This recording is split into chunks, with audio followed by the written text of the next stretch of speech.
Hi hello welcome to MB creative talks. Happy Vinayak Chavithi. So ఈ video నేను నా మనసులో ఉన్న చాలా విషయాల్ని మీతో పంచుకోవడానికి నేను ఈ వీడియో చేస్తున్నాను. సో ఈ వీడియో స్కిప్ చేయొద్దు. సో మీ లైఫ్లో ఉన్నటువంటి టెన్షన్స్ కానీ లేకపోతే ఇంక ఏవైనా సరే ఉరుకులు పరుగులు ఇవన్నీ ఏదైనా సరే ఇవి కాసేపు పక్కన పెట్టి ఈ వీడియోని చాలా హ్యాపీగా రిలాక్స్డ్గా వినాలని నేను మనస్ఫూర్తిగా కోరుకుంటున్నాను. సో ఇంకా మనం మాట్లాడుకుందామా వినాయక చవితి గురించి. సో యాక్చువల్లీ వినాయక చవితి గురించి చెప్పాలి అంటే మనకు తెలుసు, మన 90sలో ఉండేటప్పుడు మనం ఎంత ఎంజాయ్ చేసేవాళ్ళమో చిన్నపిల్లల టైంలో. యాక్చువల్గా అయితే నా స్కూలింగ్ అంతా వైజాగ్లో జరిగింది. సో అక్కడ మేము ఉండేటప్పుడు ఒక కాలనీలో ఒక సెక్టర్లో ఉండేవాళ్ళము. సో ఆ కాలనీలో ఏంటంటే ఎవరి సెక్టర్స్ వాళ్ళ దాంట్లో ఒక వినాయక చవితిని చాలా డెకరేట్ చేసేవాళ్ళు, చాలా బాగా డెకరేట్ చేసేవాళ్ళు. అంటే ఎంట్రన్స్ దగ్గర నుండి ఒక కాంప్లెక్స్ ఉంటుంది, ఆ కాంప్లెక్స్ లోపల ఉన్నంత వరకు కూడా ఆ ఎంట్రన్స్ మొత్తం లైట్లతో నింపేవాళ్ళు అనమాట. అండ్ అక్కడ చూస్తే లైటింగ్స్ కూడా చాలా బాగుంటాయి అండ్ చాలా కలర్ఫుల్గా అనిపిస్తుంది. మేము స్కూల్ నుంచి ఒక వినాయక చవితికి ఒక 3 రోజుల ముందు స్టార్ట్ చేసేవాళ్ళం అనమాట ఈ వినాయక చవితి డెకరేషన్స్ అని అనేది. అయితే అప్పుడు మేము స్కూల్ నుంచి రాగానే ఏంటి ఏదో జరుగుతుందంటే ఆ లైటింగ్స్ చూడగానే మాకేమనిపించేది అంటే అయ్యో చాలా సందడిగా ఉంది, ఏదో చేస్తున్నారు, ఏంటి లైటింగ్స్ ఏంటి అని చెప్పేసి మమ్మీ దగ్గరకో డాడీ దగ్గరికి వెళ్ళి అడగటం. సో వాళ్ళు కూడా వినాయక చవితి కదా అంటే అవునా అని చెప్పేసి అదొక పండగలాగా ఫీల్ అయ్యేవాళ్ళు అనమాట. నిజంగా వినాయక చవితి అనేది ఒక పండగే. సో కాకపోతే పండగలు అనేవి 3 రోజులు లేకపోతే 10 రోజులు లేకపోతే ఏవో ఉంటాయి. కాకపోతే ఈ వినాయక చవితి అనేది జరుపుకునేది ఒక్కరోజైనా సరే ఇది ఒక 9 రోజులు లాంటి పండగ లాంటిది. సో అంత బాగుంటుంది. నాకైతే చాలా చాలా చాలా ఇష్టం వినాయక చవితి అనేది. నా లైఫ్లో స్పెషల్ ఏదైనా ఉందంటే ఇది వినాయక చవితియే. సో అలా చిన్నప్పుడు అలా లైటింగ్స్తో అలా స్టార్ట్ అయ్యేది. అయితే ఈ వినాయక చవితి ఎలా ఉండేదంటే చక్కగా ఒక కాంప్లెక్స్లో పెట్టేవాళ్ళు, పెట్టిన దాని తర్వాత 9 రోజులు చేసేవాళ్ళు. సో వినాయక చవితి విగ్రహం పెట్టిన దగ్గర నుండి మిగిలిన 9 రోజుల వరకు బాగా చేసేవాళ్ళు. సో ఈ 9 రోజులు ఎలా ఉండేదంటే రోజుకు ఒక చిన్న ప్రోగ్రాం పెట్టేవాళ్ళు. సో అప్పట్లో డీజేలు అంటే నాకు తెలిసి డీజేలు అనేవి ఉన్నాయో లేవో నాకు అంత ఐడియా లేదు, కానీ మైకులు పెట్టేసి బాక్సులు పెట్టేసేసి సో చేసేవాళ్ళు. సో ఆ బాక్సులు కూడా అండ్ పాటలు ఎలా ఉండేవంటే రోజుకి ఈవినింగ్ చూసుకుంటే ఈవినింగ్ చాలా బాగుంటుంది. లైక్ ఈవినింగ్ టైంలో ఒక ఆర్కెస్ట్రా పెట్టేవాళ్ళు. ఒక రాత్రి ఏమో ఆర్కెస్ట్రా, ఒక ఈవినింగ్, ఇంకొక రోజు ఏమో వచ్చేసి డ్యాన్స్లు అండ్ ఆర్కెస్ట్రా పాటలు కూడా ఇప్పుడేవో చాలా చెత్త పాటలు, అంటే వినసొంపు లేని పాటలు అయితే ఉన్నాయి. అప్పట్లో అయితే మనకి తెలిసిన మ్యూజిక్ డైరెక్టర్స్ ఒక మణి శర్మ, ఒక ఎస్ఏ రాజ్ కుమార్, ఒక ఇళయరాజా, ఒక ఏఆర్ రెహమాన్. ఇంకెవరైనా మిస్ చేసానో నాకు తెలియదు. అప్పట్లో ఈ పాటలు బాగా పెట్టేవాళ్ళు. చక్కగా ఆర్కెస్ట్రా చిన్న ట్రూప్, వాళ్ళు ఎవరు ఎక్కడి నుంచి వస్తారో కూడా తెలియదు, చిన్న ట్రూప్ పెట్టుకొని చాలా బాగా పాడేవాళ్ళు, ఎంజాయ్ చేసేవాళ్ళు ఆ ఈవినింగ్ అయితే ఆర్కెస్ట్రా అయితే. అండ్ నెక్స్ట్ ఇంకొక రోజు ఏమొచ్చేసి డ్యాన్స్, ఇంకొక రోజు వచ్చేసి ఏదో మన స్టేజ్ నాటకాలు అంటారు కదా, అలాంటివి ఏదో ఒకటి ఒక వినాయకుడికి సంబంధించింది. అంటే వినాయకుడిని చంద్రుడు వినాయకుడిని చూసి నవ్విన దాని తర్వాత నీలాపనిందలు ఎలా పాలయ్యాడని అనేది దాని మీద ఒక నాటకం పెట్టడం. అదొకటి కాకుండా మళ్ళీ ఇంకోటి ఏవో కొన్ని నాటకాలు పెట్టడం. ఇలా చాలా అంటే 9 రోజులు కరెక్ట్గా సరిపోయేటట్టు ఒక చిన్న ప్రోగ్రామ్ సెట్ చేసుకునేవాళ్ళు. అండ్ ఇంకొక రోజు నాకు బాగా ఇష్టమైనది వినాయక చవితిలో ఏంటంటే తోలుబొమ్మలాటలు. అప్పుడు తోలుబొమ్మలాటలు అయితే పప్పెట్స్ చాలా బాగుంటుంది. పప్పెట్ షో చాలా బాగా చేసేవాళ్ళు. అది నిజంగా అసలు వాళ్ళు ఒక తెర మీద పెట్టి ఆ పప్పెట్స్ అన్నీ ఆడిస్తూ ఉంటున్నప్పుడు చాలా ఎక్సైట్గా ఫీల్ అయ్యేవాళ్ళం అనమాట. అసలు నాకు అది బోర్ కొట్టేది కాదు. సో దానికోసం ఎప్పుడు వినాయక చవితి వచ్చేదా అని అప్పట్లో అంత వెయిట్ చేసేవాళ్ళము. మరి ఇప్పుడు అలాంటి పప్పెట్ షోస్ ఉన్నాయా లేవా అని అంటే నాకైతే తెలియదు.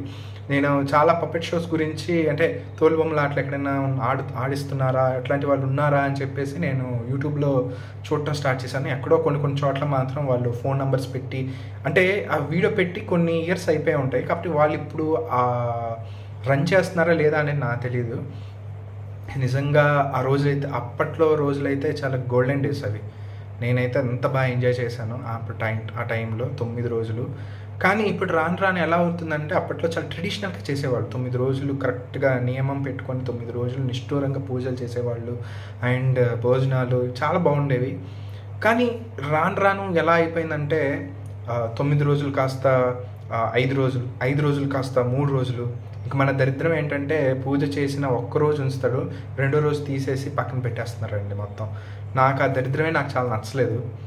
అండ్ అంటే రాను మనం టెక్నాలజీ వచ్చినందుకు ఆనందపడాలో, లేకపోతే ఈ ట్రెడిషన్స్ నుంచి మెల్లిమెల్లిగా వెనక్కి వచ్చేస్తున్నాను బాధపడాలో అర్థం కావట్లేదు.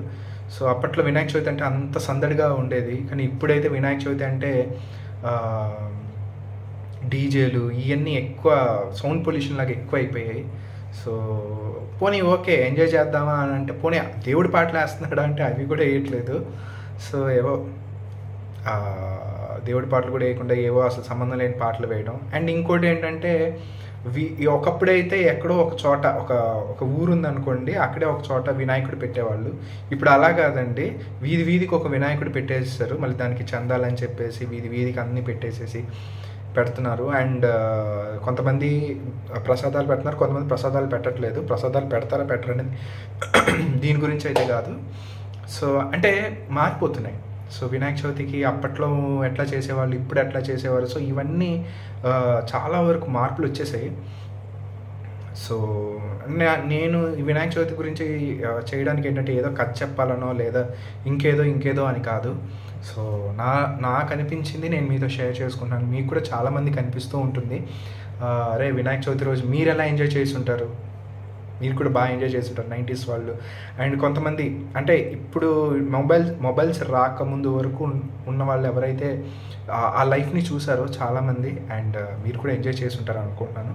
సో మీరు ఎలా ఎంజాయ్ చేశారు, ఏం చేశారు అనేది తప్పకుండా కామెంట్ సెక్షన్లో రాయండి. మీ ఎక్స్పీరియన్సెస్ కానివ్వండి, మీ ఊహలు, మీరు ఎలా ఎంజాయ్ చేసేవాళ్ళు ఆ టైంలో, మీ ఫ్రెండ్స్తో కానీ మీ ఫ్యామిలీ మెంబర్స్తో కానీ, మీకున్న ఈ యొక్క స్పెషల్ ఒకేషన్కి మీకు ఉన్నటువంటి అటాచ్మెంట్ ఏంటి, ప్రతిదీ కూడా మీరు కామెంట్ సెక్షన్లో రాయండి. అండ్ నాకు కూడా తెలుసుకోవాలని ఉంటుంది. So and also and vlog అని చెప్పాను కదా, వ్లాగ్ కూడా ఈ వీడియో తర్వాతే ఉంటుంది. సో ఈ వీడియో మీరు అలా చూస్తూ వెళ్తే వ్లాగ్ కూడా వచ్చేస్తుంది. సో ఇదండి వినాయక చవితికి సంబంధించి. నేనైతే అంటే నాకు ఇది చాలా స్పెషల్. అంటే దసరా కూడా 9 రోజులు చేస్తారు, మరి దీనికి ఏంటంటే ఏమో అండి నాకు తెలియదు. ఎందుకంటే ఈ టైంలో ఏంటంటే వినాయక చవితి అని అనగానే నాకు స్పెషల్ ఎందుకు అనిపిస్తుంది అంటే, మా నాన్నగారు ఏంటంటే పొద్దున్న లేచిన వెంటనే ఈ వినాయక చవితికి సంబంధించినటువంటి పత్రికలు కానివ్వండి, డెకరేట్ చేయడానికి ఫ్లవర్స్ కానివ్వండి అన్నీ, అండ్ ఫ్రూట్స్ కొన్ని ఫలాలు ఏదైతే ఉన్నాయో అవి తీసుకొచ్చేసి వాటిని డెకరేట్ చేయడము. సో అది నాకు చాలా ఎగ్జైటింగ్గా అనిపిస్తూ ఉంటుంది. సో తెలియకుండానే అదొక నాకు ఫేవరెట్ ఫెస్టివల్ అయితే అయిపోయింది వినాయక చవితి. మరి ఈసారి వినాయక చవితి ఎలా జరుపుకోబోతున్నాము అనేది నాకు తెలీదు. బట్ అంటే ఆ టైం ఉన్నటువంటి అది మళ్ళీ ఆ రోజులు రావు. సో అది నేను చెప్పాలనుకుంటున్నాను. సో డెఫినెట్గా ఈ వినాయక చవితి మీరు కూడా అందరూ ఎంజాయ్ చేయాలని నేను కోరుకుంటున్నాను. అండ్ మీ ఎక్స్పీరియన్సెస్, మీ చిన్నప్పుడు మీరు అట్లా ఎక్స్పీరియన్స్ చేస్తున్నారు, అండ్ అప్పటి నుంచి ఇప్పటివరకు మీరు గమనించినటువంటి చేంజెస్ ఏంటి ఈ వినాయక చవితి రోజు అన్నది మీరు మీ కామెంట్ సెక్షన్లో తప్పకుండా రాయండి. ఓకే, నేను కూడా తెలుసుకోవాలనుకుంటున్నాను. And also once again happy Vinayaka Chavithi. Okay, so అందరూ ఎంజాయ్ చేయండి, హ్యాపీగా సెలబ్రేట్ చేసుకోండి. అండ్ మీరు చూసినటువంటి వ్లాగ్ ఇదే చూసేయండి.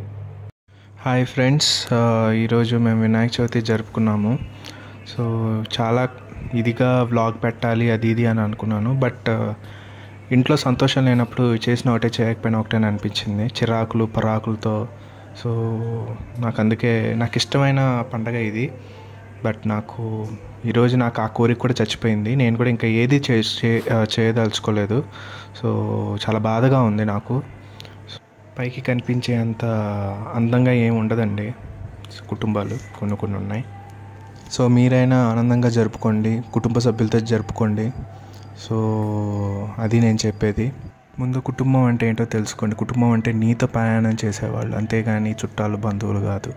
అహంకారాలకు పోయి మనశ్శాంతిని చెడగొట్టుకోవద్దు. అదే చెప్తున్నాను. మీ కుటుంబం అంతా మీరు కనీసం నిజాయితీకి మనస్ఫూర్తిగా ఉండండి.